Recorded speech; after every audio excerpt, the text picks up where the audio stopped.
Hi, Super Relaxed Fantasy Club. My name's Breanna TeinTze, and I'm really excited that Phil asked me to be on here and talk a little bit about my book and a little bit about the books that I've liked reading.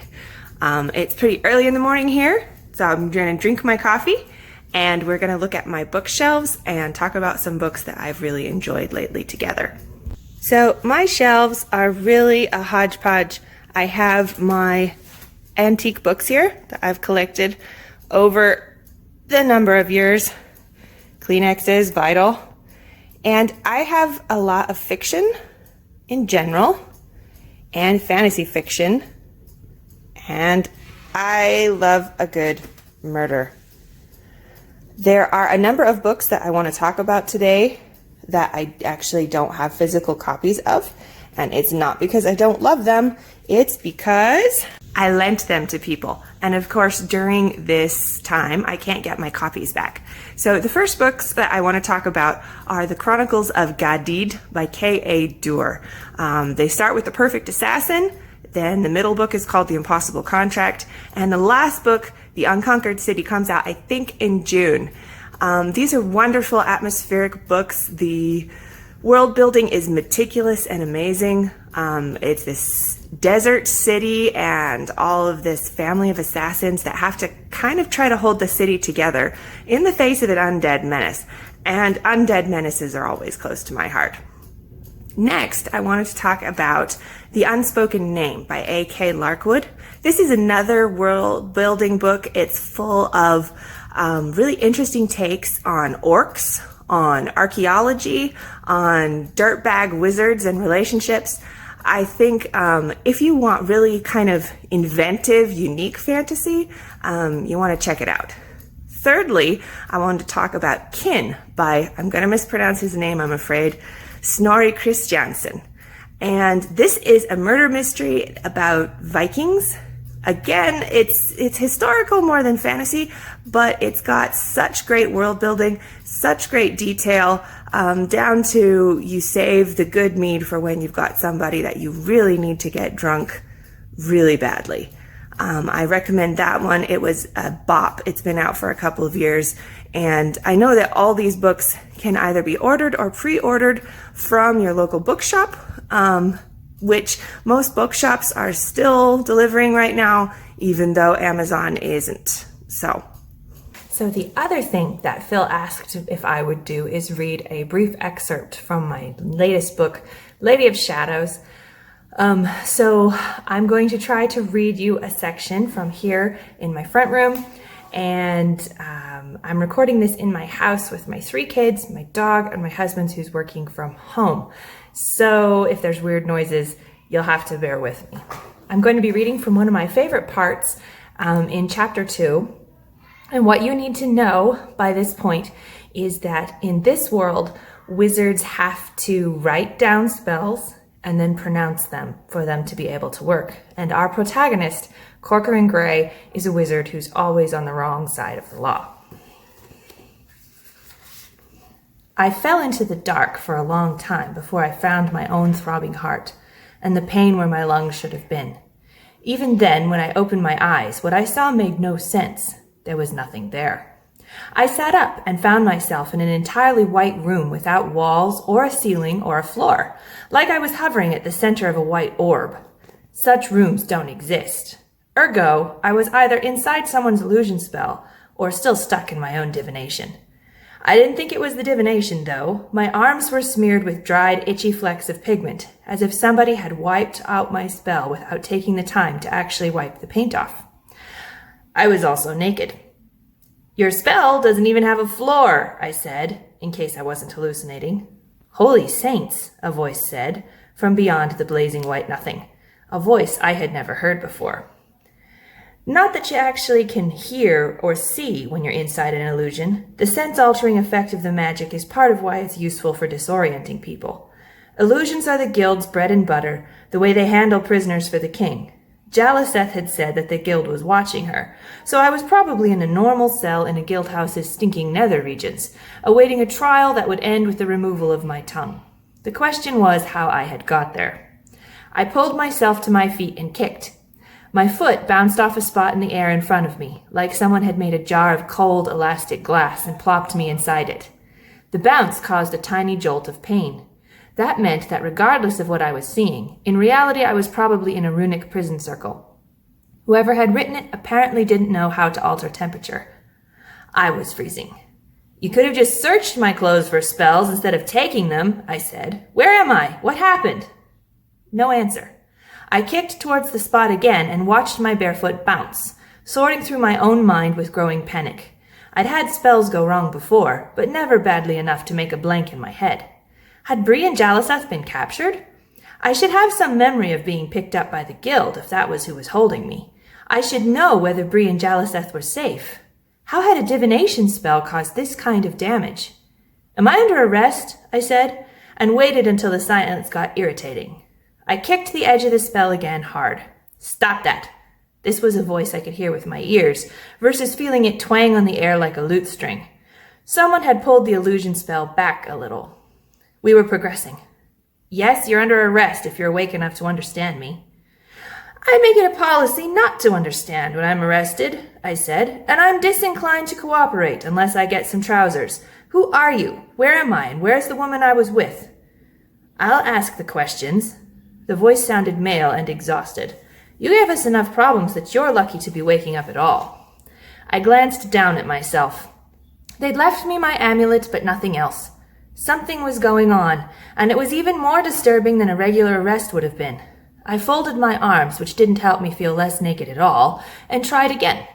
"Look, I'm tired and cold, and you've proved to yourself that I don't have any spells scribed on my skin, so can we just get me some trousers and get going?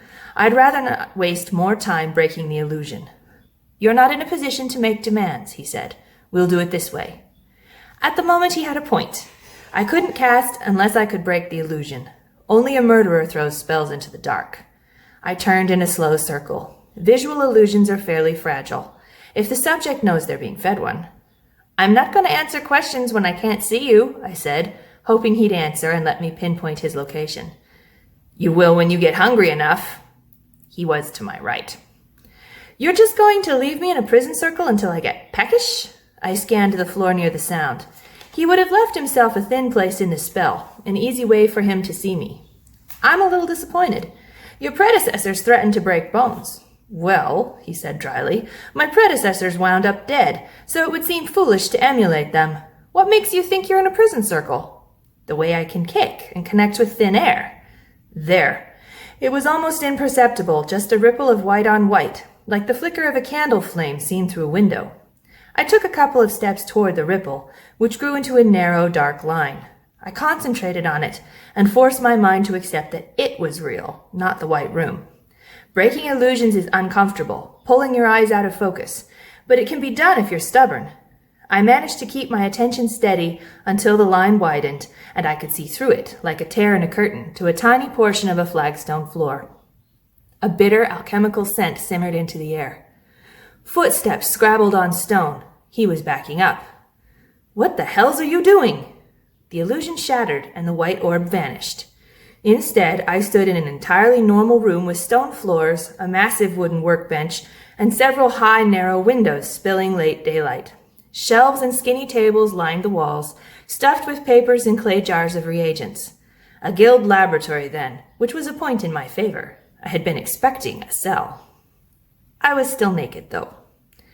The speaker stood some 6 feet from me, looking disconcerted and a little annoyed. He was somewhere in his early 30s, with dark hair, a shadowy hint of a beard, and eyes of an ambiguous light color. A silver license sigil gleamed on his left wrist. He was a guild wizard then, albeit without robes and the telltale curve in his upper spine that would have marked him as a scholar. That, and his tan, made me think he was a field officer or enforcer of some kind. He had the look of someone who would excel at arresting granny apothecaries for selling contraceptive filters. He blinked. "How? See?" I pointed at the floor, where a 12-foot circle of glowing greenish-gold runes had been painted around me by someone who evidently wasn't thinking through the possibilities very well. "Prison circle. Can I have my clothes?" "We're still examining them to find out how you're running that damn persistent illusion." He swept his hand in an arc that encompassed my entire body. "If you were hoping to pretend to be someone else, there's no point." I divined to locate you in the first place, and then again with your blood during the arrest. My blood? I said. You were passed out on the floor of a shop when we found you, he said, impatient. I could hardly confirm your identity any other way. The point is, you're Corcoran Gray, and we know that this isn't what you really look like. I didn't have time for this.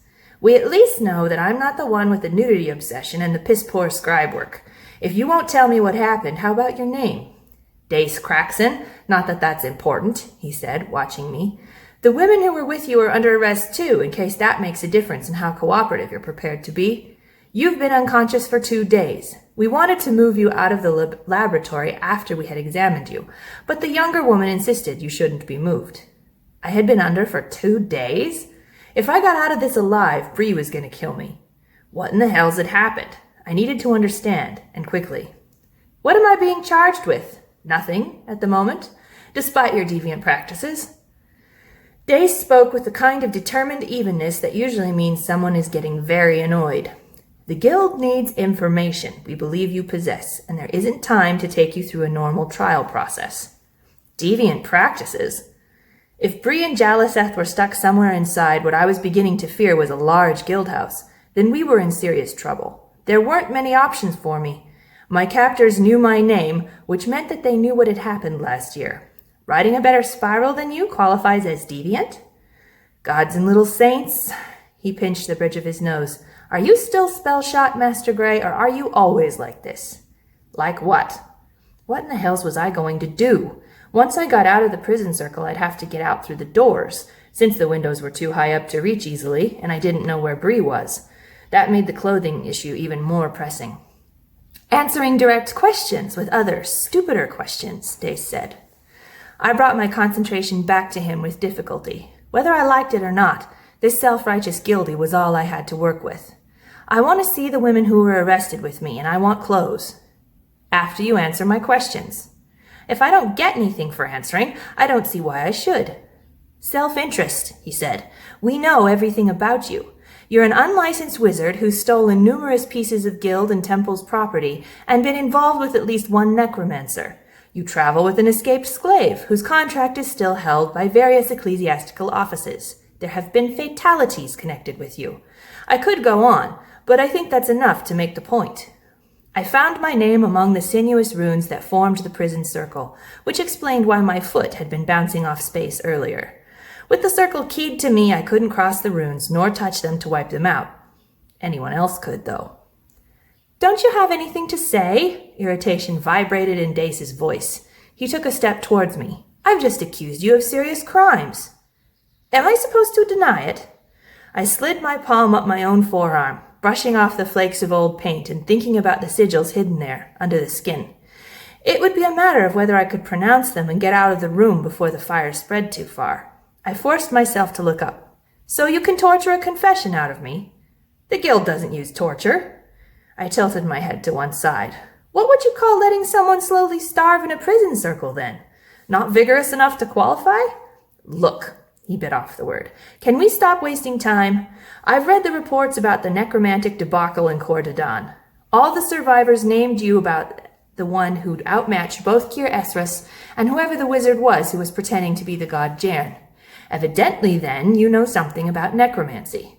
That alone should be enough to silence you and put you in a cell for the rest of your life. He wasn't pretending, I said.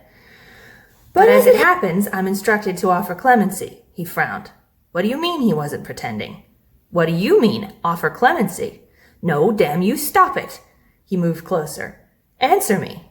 If it makes you feel better, I said, stepping backwards. Jern wasn't actually a god, just extremely good at necromancy. That part was pretending.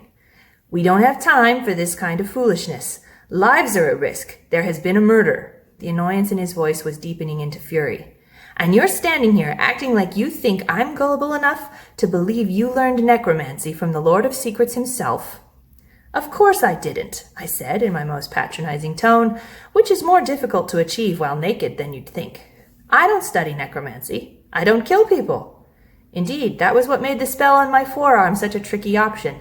I couldn't hit him with it, or he'd burn like a candle and join my rotating selection of nightmares.